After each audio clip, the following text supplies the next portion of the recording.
Fala pessoal, como é que vocês estão? Tudo bem? Bem-vindos ao canal Evoluir, eu sou Ken Tamura e hoje nos nossos estudos do livro O Despertar de uma Nova Consciência, um Novo Mundo, esse livro maravilhoso de Eckhart Tolle, ele fala sobre o ego nas guerras e que, é claro, se encaixa exatamente muito bem no momento atual que nós vivemos. Então, é muito interessante. Vamos lá?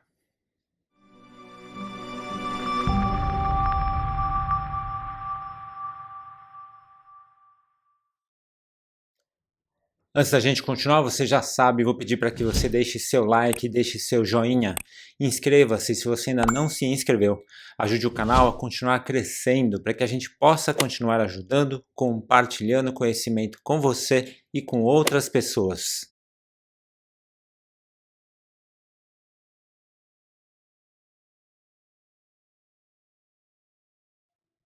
Que o ego causa guerras, isso não é nenhuma novidade, certo? Mas entendermos como ele causa, como que ele atua, isso é importante. Mas antes da gente entrar nesse assunto, o Eckhart fala sobre outros dois pontos que são o ego no trabalho e o ego na doença, e que eu entendi isso como uma introdução para que a gente compreenda como que o ego atua até chegar ao cúmulo das guerras. Então vamos falar sobre isso agora. Primeiro, o ego no trabalho. O trabalho, segundo ele, acontece para a maioria das pessoas sem a interferência do ego. Essas são pessoas excepcionais no que fazem e transmitem uma energia verdadeira de amor e prazer em ser útil. Muito mais do que isso, como o Eckhart ensina, isso se torna uma verdadeira prática espiritual. E por quê? Porque o objetivo fundamental do trabalho é o de servir, ao contrário do que muitas pessoas pensam que é o de ganhar. Dessa forma, um médico, um garçom, um assistente social ou um cabeleireiro, por exemplo, quando trabalham com o propósito de servir, fazem isso com uma vontade e disposição diferentes. E dessa forma realizam o trabalho com mais leveza, dedicação e alegria. Eu tenho a sensação de que aqui no Brasil a maioria, infelizmente, trabalha com o propósito de ganhar.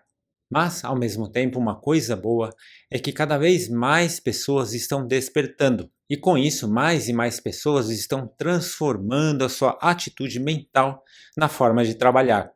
Para aqueles que trabalham visando o ganhar, não é novidade alguma, principalmente para você que já me acompanha aqui no canal, de que essas pessoas estão fortemente influenciadas pelo ego, certo?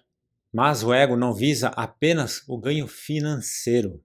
O ego visa também o reconhecimento. Dessa forma, as pessoas que trabalham visando os ganhos, se não forem reconhecidas, mesmo ganhando muito bem, irão se sentir cada vez mais infelizes, e isso irá corroendo essas pessoas cada vez mais por dentro. E assim que tanto o dinheiro quanto o reconhecimento deixam de ser uma consequência natural e passam a ser uma exigência. O ego então passa a atuar em duas frentes. Se não tem a recompensa financeira e nem o reconhecimento, ele passa a culpar os outros e a si mesmo pela incompetência. E veja que eu disse porque apenas uma coisa, o reconhecimento ou a recompensa financeira, não é suficiente para o ego. E o resultado, que é a culpa, é o que acaba com a pessoa. Para você entender mais sobre a culpa, procure aqui no canal por dois vídeos, um chamado Ho'oponopono, Limpando a Culpa, e o outro vídeo chamado As Defesas do Ego. Esses vídeos têm muita conexão com o que o Eckhart está falando aqui, ok? Mas voltando, então, será que fazer algo com interesse combina com o propósito de servir? Mais ainda, quando uma pessoa dominada pelo ego, ela tem o ganho financeiro e o reconhecimento desejado, essa condição não se mantém, porque a energia do interesse inevitavelmente vai querer mais, até o ponto que ela não consegue mais e se revolta. É nesse ponto que ela vai culpar os outros e a si mesma. O outro ponto é do ego na saúde. O Eckhart explica que a doença é algo que tanto pode fortalecer quanto enfraquecer o ego. Espiritualmente, isso é um exemplo de expiações e provas, certo? E o que acontece quando alguém passa pelas provas? Ela aprende a deixar o ego de lado. Ela tira a força dele.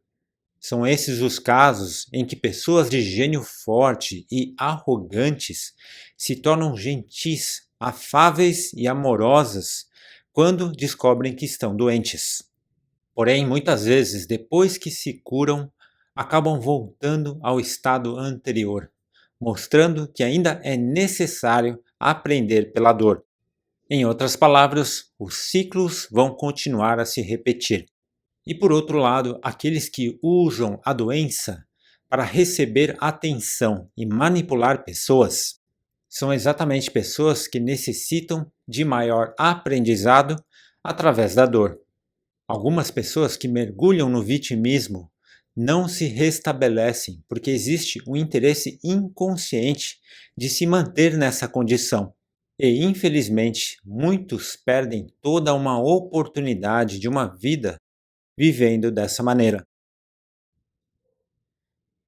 Mas entendido isso, agora sim, vamos falar sobre o ego e as guerras. As guerras acontecem devido ao ego coletivo, ou seja, ao conjunto de pensamentos em comum provocados pelo ego.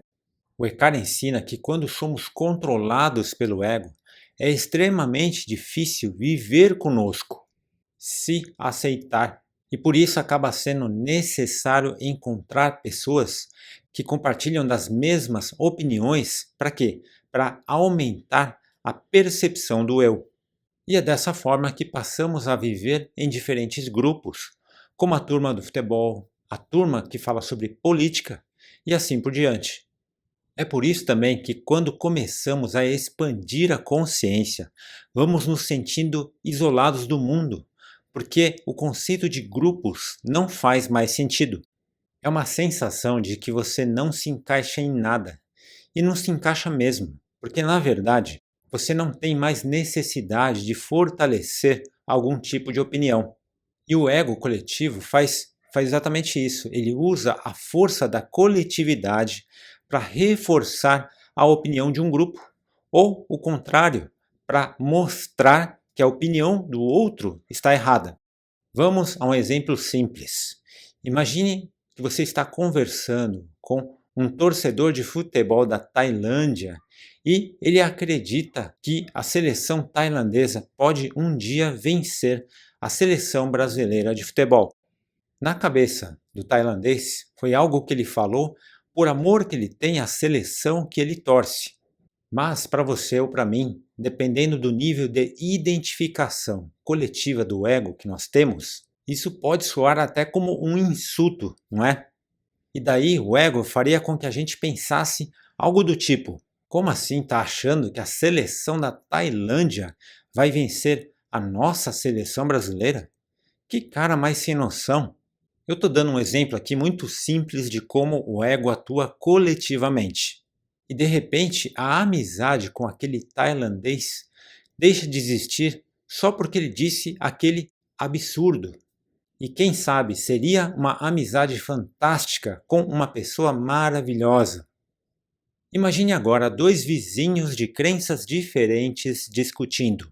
Um diz que precisa orar todos os dias às 10 horas e pede a compreensão do outro para que baixe o volume do som nesse horário. O outro diz que compreende a importância da oração do colega, mas que dentro da sua casa ele coloca o volume que ele quiser. Esses dois vizinhos irão nutrir uma energia negativa um pelo outro, pois um acredita que o outro não tem noção e o outro acredita que não tem respeito. E ali começa o eu e o outro. Imagine um pequeno acidente de trânsito. Se na hora do acidente ambos saírem dos carros, preocupados uns com os outros, se está tudo bem, se ninguém se machucou, a coisa se resolve naturalmente. Mas se cada um ficar pensando somente no seu lado, você vai pagar, você está errado, chega uma hora que a discussão não tem mais fim.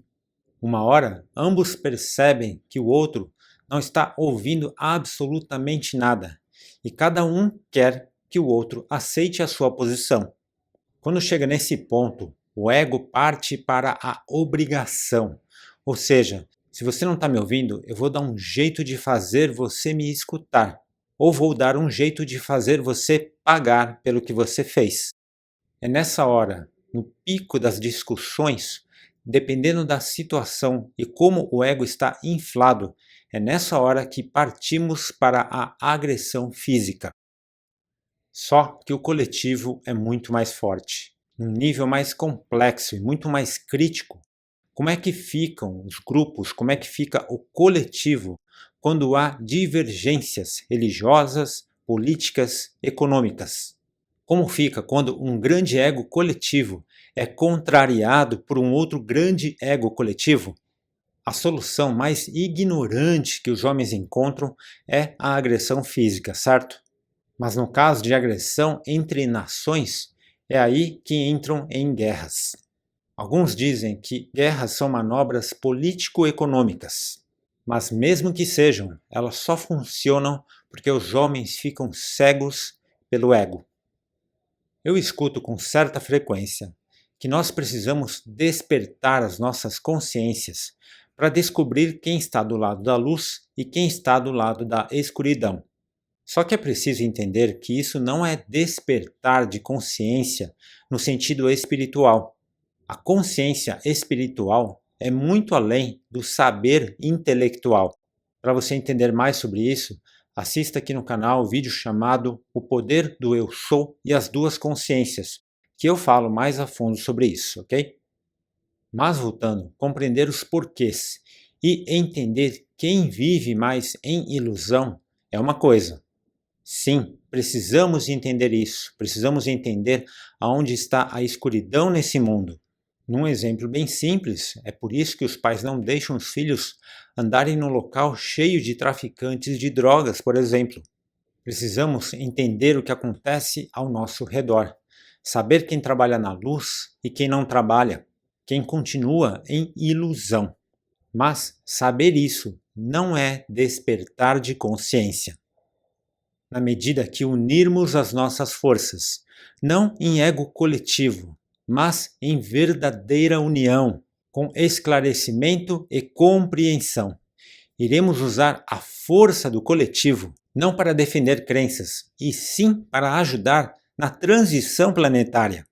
Essa transição acontecerá na medida em que mais pessoas compreenderem que não existe a minha vida ou a sua vida. Existe a vida. Não temos cada um a sua vida. Somos a vida. Todos somos parte da mesma vida. Lutar ou torcer para que alguém acabe com a vida de outra pessoa, ou que acabe com a vida de milhões de pessoas, como é o caso das guerras, é a maior loucura da psique humana. É exatamente ao contrário do que significa o despertar de uma nova consciência. Depois comente aqui como você trabalha para não deixar a influência do ego coletivo acontecer na sua vida, ok?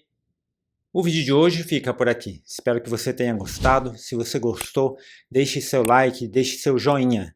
Inscreva-se se você ainda não se inscreveu. Ajude o canal a continuar crescendo para que a gente possa continuar ajudando, compartilhando conhecimento com você e com outras pessoas.